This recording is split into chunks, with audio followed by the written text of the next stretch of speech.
Përshëndetje dhe mirë se erdhët në episodin e radhës të podcastit tonë. Në këtë episod kemi të ftuar Engelida Mitro, oficer projekti i grantit Rise Her në World Vision. Përshëndetje dhe mirë se erdhët. Kënaqësi të të kem në këtë podcast sot. Faleminderit për ftesën. A mund ta flisni shkurtimisht rreth projektit që World Vision në bashkëpunim me partnerët e qarkut të Elbasanit po zhvillon dhe çfarë qëllimi ka ky projekt? Granti Rise Her është një grant që është financuar nga Bashkimi Evropian, që po zbatohet nga World Vision Albania në bashkëpunim me shoqatën Forumi Gruas Elbasan.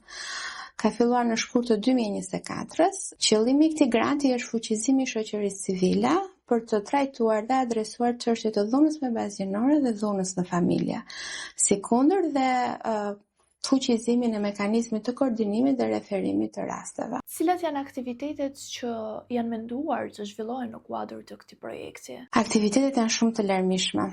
Aktivitetet prekin edhe target grupe nga më të ndryshmet.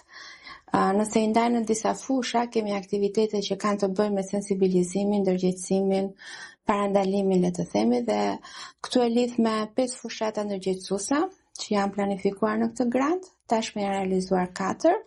Jemi munduar që në të 7 bashkitë e Elbasanit të kryejmë apo të realizojmë një nga fushatat, secila ka patur qëllimin e vet dhe mesazhin e saj përkatës. Fushatat mbajnë sloganin me ty për ty, asnjë justifikim për dhunën.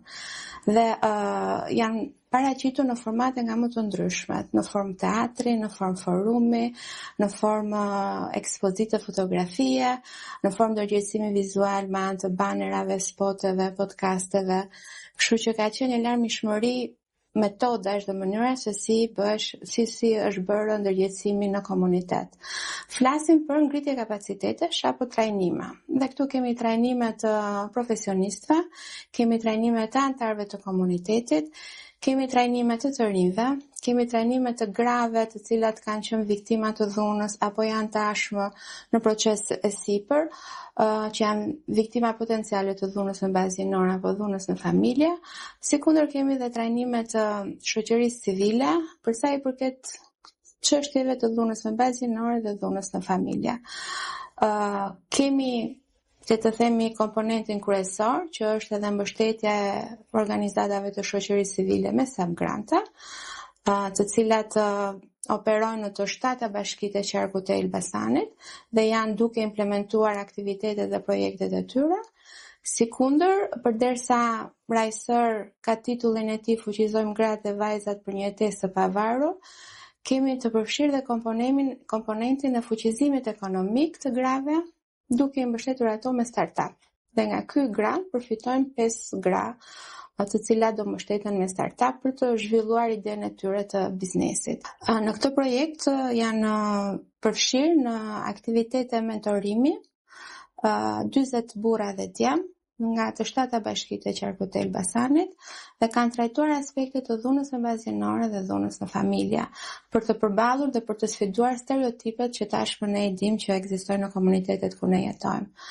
Fokus të veçantë ka patur të rinjt, të cilët ne kemi përfshirë si në fushata ndërgjegjësimi, por dhe në hartimin e manualit të edukimit, i cili do të shpërndahet grupeve rinore apo shkollave, më shumë gjimnazeve, ku në mënyra shumë praktike janë realizuar aktivitete punë grupe me të rinj, të cilët do rrisin, le të themi, njohuritë e tyre, po dhe ndërgjegjësimin në shkollë apo në komunitet për sa i përket kësaj çështje. Dua të theksoj që janë zhvilluar dhe dokumenta zyrtar. Në këtë projekt ne kemi mbështetur hartimin e planit vendor të veprimit të dhunës me bazë gjinore, i cili ka përfshirë të 7 bashkitë e qarkut të Elbasanit.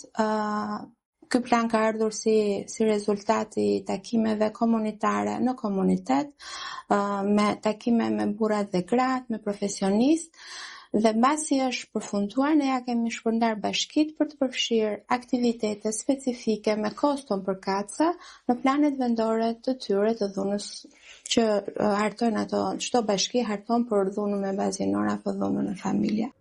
Çfarë problematikash keni evidentuar tek vajzat, gratë, po edhe familjet e komuniteteve të qarkut të Elbasanit që kanë nevojë të adresohen më tej?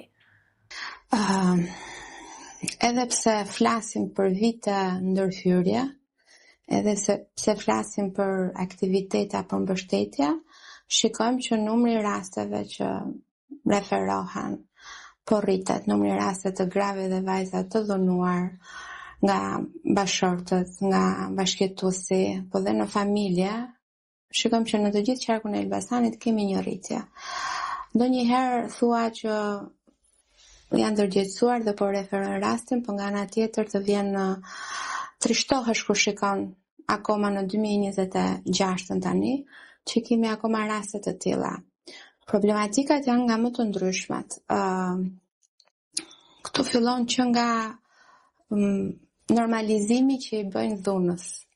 Ka gra, sepse kështu janë edukuar që në familje, ka gra që mendon një sharë, një dack, një rrahur, është më së normale.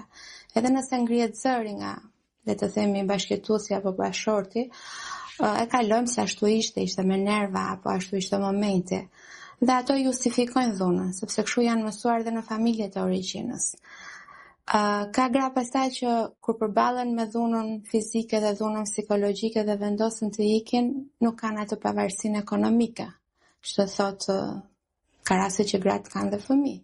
Kështu që shumica e nënave janë me fëmijë, largohen nga shtëpia apo ku do shkojnë. Trishtohem shumë kur shikoj që ka gra me fëmijët që nuk përkrahen nga familja e tyre dhe nuk mikpriten në gjirin e tyre sa për të kaluar atë, le të themi, periudhën e vështirë që ajo të mbështetet dhe nga strukturat përkatëse. Kemi mentalitetin gruaja filanit, vajza filanit, edhe ndonjëherë për vajza që jetojnë në zonat rurale, po edhe në qytet, apo edhe për gratë që janë me fëmijë, është pak sa e vështirë të ngre kokë edhe të ecin përpara. Gjatë këtij projekti kemi takuar shumë gra, edhe ajo që dua të nënvizoj është rastet e mira që ja kanë dalë mban, që kanë patur guximin dhe kanë ecur përpara, që janë ngritur. Dhe ky projekt këto do të shpalose, do të ndaj këto raste pozitive. Këta gra që kanë patur kurajon të ta dalin në jetë, të ecin edhe të fillojnë jetën e tyre për së dyti, bashkë me fëmijët e tyre. Si po bashkëpunoni me institucionet lokale, po edhe organizatat e shoqërisë civile? Ashtu si thash, qëllimi kryesor është fuqizimi i organizatave të shoqërisë civile dhe sikur përmenda edhe mekanizmin e koordinimit dhe referimit. Janë aktor kyç në suksesin e këtij projekti. Unë jam shumë falenderuese të gjithë koordinatorët vendor të dhunës në secilën nga të 7 bashkitë e qarkut të Elbasanit, të cilët kanë patur një rol kyç, qoftë në, le të themi, lajmërimin, qoftë në organizimin, qoftë në identifikimin, referimin, trajtimin e rasteve.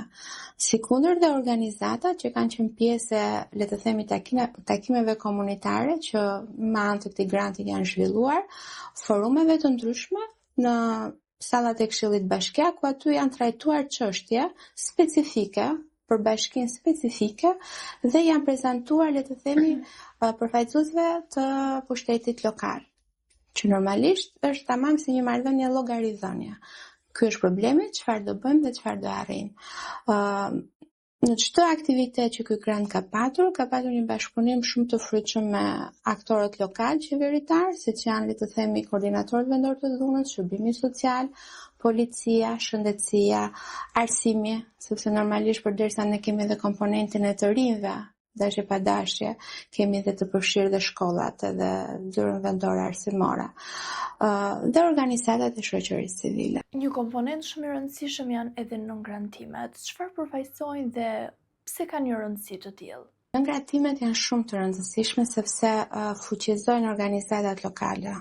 Fuqizon ato organizata që kanë në fokus çështje të barazisë gjinore apo çështje të dhunës në familje.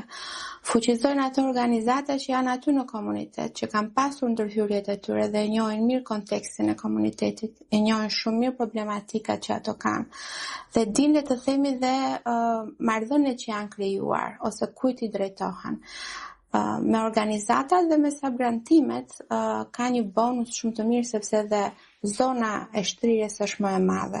Ne jemi munduar që në këtë grant kemi patur goxha aplikime kur u hap thyrja e subgranteve dhe kam përfituar 6 organizata të shoqërisë civile dhe së bashku jemi munduar që të shtrijmë hapësirën e tyre gjeografike të aktivitete apo të implementimit të projektit, për t'i dhënë shansin të gjithëve të përfitojnë nga ndërhyrjet e tyre. Ju e cekët edhe më herët në fakt, po pse është kaq e rëndësishme që ndërhyrja të mos fokusohet vetëm tek vajzat dhe gratë, por edhe tek djemtë dhe burrat? Sepse edukimi fillon që në familja. Që do të thotë ti ke një djalë të vogël, një vajzë të vogël që jeton me prindrit, që do të thotë shikon marrëdhënien mami, babi, shikon marrëdhënien e të dy prindërve.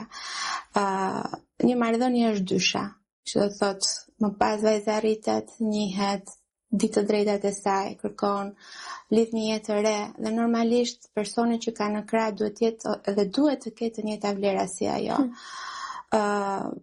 Nuk e di, domethënë e keni para apo jo ciklin e dhunës. Kur një fëmijë është i vogël dhe shikon babain e tij dhunues ndaj të ëmës, nëse nuk trajtohet dhe nëse nuk merr ndihmën, që në atë kohë ai mund të jetë komponent për të qenë dhunues në të ardhmen. Është tamam cikli i dhunës që nga një fëmijë i vogël i dhunuar mund të kthehet në një dhunues në të ardhmen ku të rritet. Duhet të trajtohen dhe dhunuesit, duhet të merresh dhe me problemin. Nga vjen, kush janë shkaqet, a është trajtuar më përpara, a nuk është trajtuar më përpara, shëndeti mendor ka shumë të bëj, gjendja ekonomike e familjes ka shumë të bëj. Prandaj, nëse duam që një familje të ketë një jetë të shëndetshme, duhet të jenë të përfshira edhe djemtë, edhe vajzat, burrat dhe gratë. Cili është roli i të rinjve në parandalimin e dhunës, po edhe ndryshimin e mentaliteteve?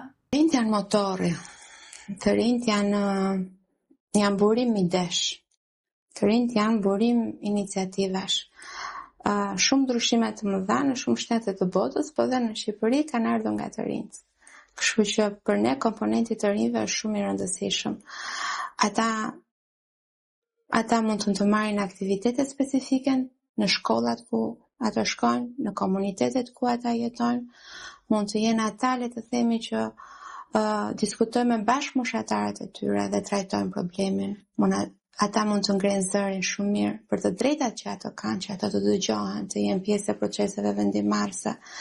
Sikundër, ata mund të jenë ideatorët edhe iniciatorët e një gjëje të re që mbase ne të rriturve në thonjza na ka shpëtuar. Çfarë do t'i thoni një të riu apo të reja që mendon se nuk ka forcë për ndryshim apo mund të përfshihet nga indiferenca apo apatia? Teknologjinë tani në këtë kohë shikojmë që shumica e të rinjve janë izoluar dhe shikojmë pak krahasojnë veten me të tjerët, krahasohet mënyra se si vishesh, mënyra se si sillesh, mënyra se si flet, sa friends ke, sa njohurje në rrethin tënd shoqëror.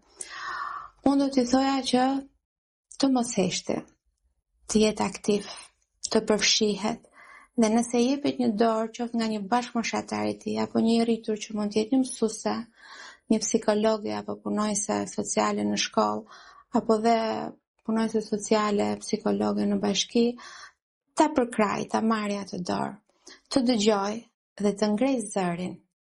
Sepse po nuk e ngriti zërin, kush do ta dëgjoj nëse nuk dëgjohet zëri i tij? Të rinjt janë ata që shkundin botën. Ne kemi parë që të rinjt kanë ndryshuar dhe mentaliteta. Kështu që janë ata që mund të ndryshojnë mentalitetet e bashkëmoshatarëve, po dhe mentalitetet e komunitetit të gjerë. Ishte kënaqësi t'ju kisha në këtë podcast sot. Bashkë do të shihemi në episodin e radhës. Deri atëherë, mirë takofshim.